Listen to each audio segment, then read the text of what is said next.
কেন আমার ভাই মিস্ত্রি সাইডটা পল্টিং করছে, যেহেতু এখন প্লাস্টার হবে না, বুঝতে পারছো ইটটা মানে জল ঢুকে ঢুকে সব মশলাটা খারাপ হয়ে যাবে বলে এই যে সাইড পেটিটা জয়েন্টটা মেরে দিচ্ছে। আর ওই যে আমাদের এদিকে পিয়ারুল কাকাও আছে, এদিকে মারছে, কলকাতার জার্সি পরে আছে। আর এই ভাই দেখে নাও মাথায় পাক বেঁধে আছে। আর আরেকটা তো আমাদের ভাইরাল মিস্ত্রি আছে,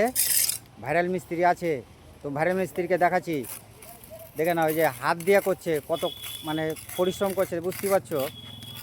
তা হাত দিয়ে করলে তোমার তো হাতটা ফুটে যাবে। কাজটা যে আমার ভালো হবে এটাও সঠিক, পাবলিক বলবে, এটা কমেন্টে জানাবে। কাজ করি আমরা, কাজটা সব সময় চাই কি আমাদের ভালো হয়। হ্যাঁ, সে তো অবশ্যই ভালোর জন্যই তো, ভালো না হলে তো পার্টিতে কাজ দিবে না, কাজটা দিবে কি। তো বলো হক সাহেব দা, কিছু বলো, এটা সঠিক হলো কি ভুল হলো এটা মারা? এটা সঠিক হয়েছে। ভালো লাগলে বন্ধুরা এই আইডিটাকেও একটু চাপুস পাউস মেরে দিবে। হ্যাঁ, একটু চাপস টাপস মারা, এই যে হাত দিয়ে একদম ঠেলে দিবে, এই যে হাত দিয়ে ঠেলছে মিস্ত্রি। তো সব ভালো থেকো, সুস্থ থেকো, আর একটু ভিডিওটা সম্পূর্ণ দেখার চেষ্টা করিও।